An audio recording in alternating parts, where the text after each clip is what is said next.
अज्ञान से भी बड़ी समस्या है दुर्बलता, क्योंकि दुर्बलता ना अपना ही कॉन्सेप्ट है, मैं दुर्बल हूं। यहां से थोड़ी दुर्बल होता है आदमी, पहले यहां से दुर्बल होता है। इसलिए बोला ना, भीतर से, यहां छाती से उद्घोष चाहिए होता है, नहीं स्वीकार है दुर्बलता। वो अस्वीकार जब तक नहीं आएगा, विद्रोह, तब तक कुछ नहीं हो सकता बेटा। मुंह लटकाए कमजोर बने घूमने का तो कोई इलाज नहीं है, बल्कि उस कमजोरी के फायदे भी बहुत है। तुम जितने कमजोर रहोगे, तुम्हें इधर उधर से आकर के बहुत सारी मिल रही है ना, सहायता योजनाएं चलती हैं ना, परिवार में भी चलती हैं, समाज में भी चलती हैं, सरकारी भी चलती हैं, कि दुर्बलों के लिए सहायता योजना।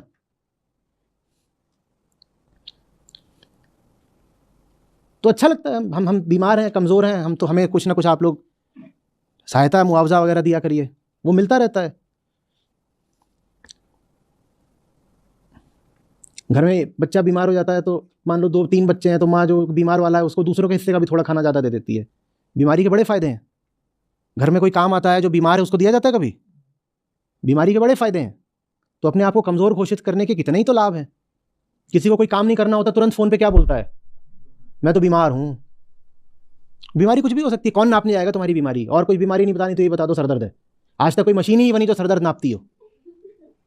वास्तव में दर्द नापने की मशीन तो कोई होती नहीं। कुछ भी बोल दो, मेरे छाती में दर्द है, सर में दर्द है, पीठ में दर्द है, पेट में दर्द है। कौन नाप सकता है कि दर्द है भी कि नहीं है? बोल दो दर्द है, बस काम चल गया।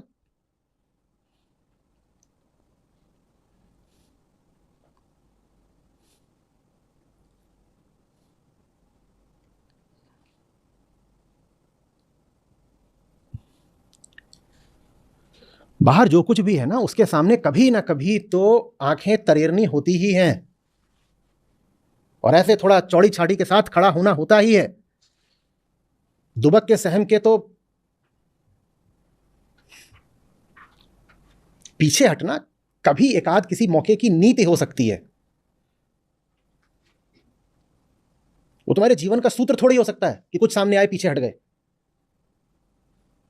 पीछे हटा भी जाता है तो ऐसे हटा जाता है, बॉक्सिंग रिंग में देखा है, 2 बॉक्सर्स होते हैं, उनमें से कई बार एक पीछे हटता हटता हटता पीछे हटते, फिर अचानक को क्या करता है, पट से मारता है।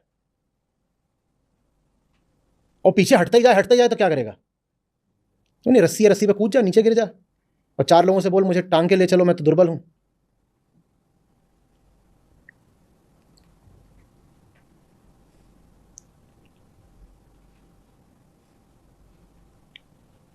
आगे भी जो प्रश्न हो ना, जो इसी थीम पर हो कि मैं क्या करूं, मुझसे होता नहीं, वो सारे प्रश्न एक ही हैं। उन सब प्रश्नों को अलग अलग लेने की कोई वजह नहीं है। और दुर्बलता का कोई इलाज नहीं है। दुर्बलता तो अपने को ही बताया हुआ अपना ही कॉन्सेप्ट है, और उसका इलाज तो स्वयं द्वारा ही की गई घोषणा है, डिक्लेरेशन है, मुझे दुर्बल नहीं रहना, बस बात खत्म। और बार बार करना पड़ता है, जैसे इसका बार बार अभ्यास करना पड़ता है ना, वैसे ही आंतरिक उद्घोष का भी बार बार अभ्यास करना पड़ता है। मैं कमजोर, और अपने आप को परखना पड़ता है बार बार कि मैं जो काम कर रहा हूं कहीं वो मेरी कमजोरी से तो नहीं आ रहा, और अगर वो मेरी कमजोरी से आ रहा है तो मुझे और कमजोर कर देगा। तो जो भी मेरे काम मेरी कमजोरी के भाव से आ रहे हैं, मुझे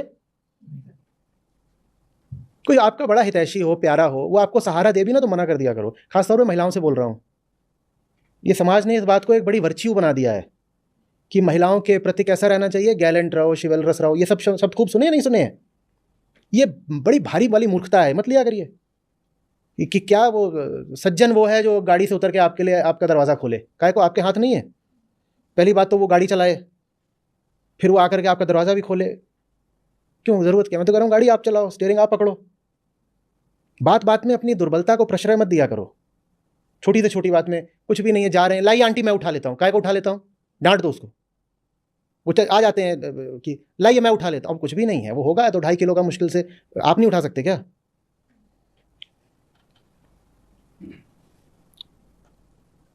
और भी बहुत सारी बातें। अब ये हो गया, रात हो गई है, चलो मैं तुम्हें घर छोड़ाता हूँ। काहे को? मैं छोड़ाती हूँ तेरे घर, तो ये तेरी मम्मी को देके आऊंगी पूरा। काहे को? फिर वो घर छोड़ने आएगा, वहीं से घर के अंदर भी घुसेगा, फिर मत चिल्लाना।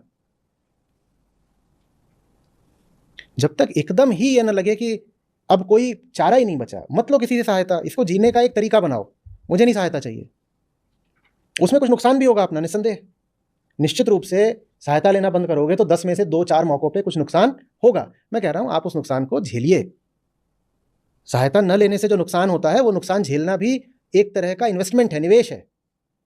उसको नुकसान नहीं मानना है, वो निवेश है। ठीक है, नुकसान हो गया, कम से कम अब इससे हम सीखेंगे, आगे बढ़ेंगे। साइकिल चलाना शुरू करा था, गिरोगे तो है ही, 2-4 बार घुटना छिलेगा, वो क्या है, उसको नुकसान माने क्या? वो निवेश है ना, आप सीख लिया। नहीं तो जिंदगी भर बैठो किसी की साइकिल पे पीछे, वो बड़ा अच्छा लगता है, पीछे बैठ करके मोटरसाइकिल साइकिल कुछ भी है, पीछे बैठे हुए हैं और बड़ा आनंद आ रहा है। क्या आनंद? आनंद नहीं, गुलामी है ये। जिंदगी की गाड़ी में भी पीछे ही बैठे रह जाते हो।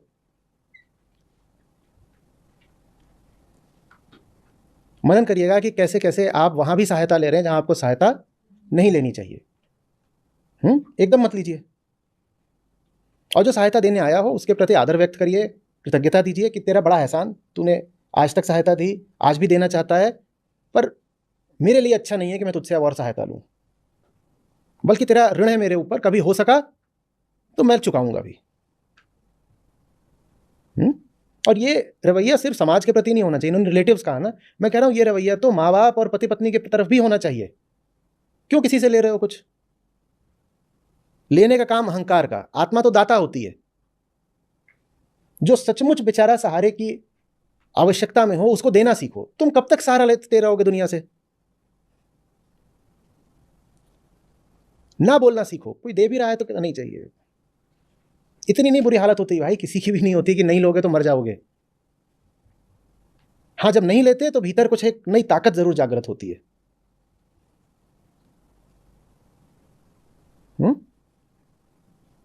यही चीज दवाइयों पर भी लागू होती है।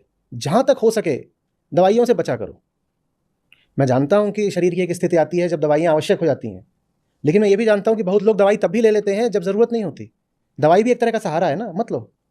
क्यों लेनी है दवाई?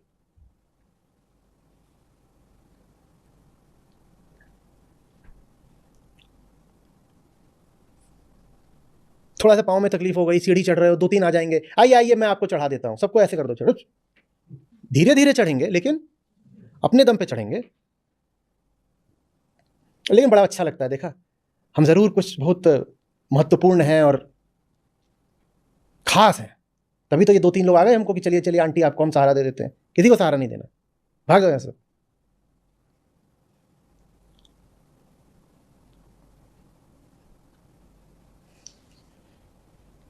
सपोर्ट शब्द ही किस पर लागू होता है? अहंकार पर, भूलिएगा नहीं। जितना सहारा लोगे उतना अपने अहंकार को ही पुख्ता करोगे। वीकनेस, सपोर्ट, कमजोरी, सहारा, ये शब्द सब अहंकार के क्षेत्र के हैं। क्योंकि किससे जुड़े हुए हैं? अपूर्णता से। जहां अपूर्णता है वहीं तो सहारे की जरूरत है और वहीं कमजोरी है। इन शब्दों को जीवन में ज्यादा मत रखो।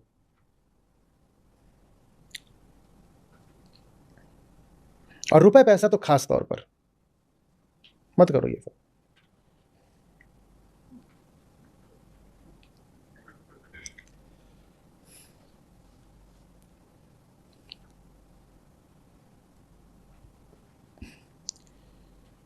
हाथ फैलाना बहुत बेकार बात है। पहली बात तो अपनी ज़रूरतें कम रखो कि हाथ ना फैलाना पड़े, और मेहनत ज़्यादा रखो कि जितनी भी हमारी कम ज़रूरतें हैं उनके लिए तो हम खुद ही प्रबंध कर लेंगे। मेहनत ज़्यादा, ज़रूरत कम, फिर हाथ नहीं फैलाना पड़ता। लेकिन अहंकार किस सूत्र पर चलता है? ज़रूरत ज़्यादा,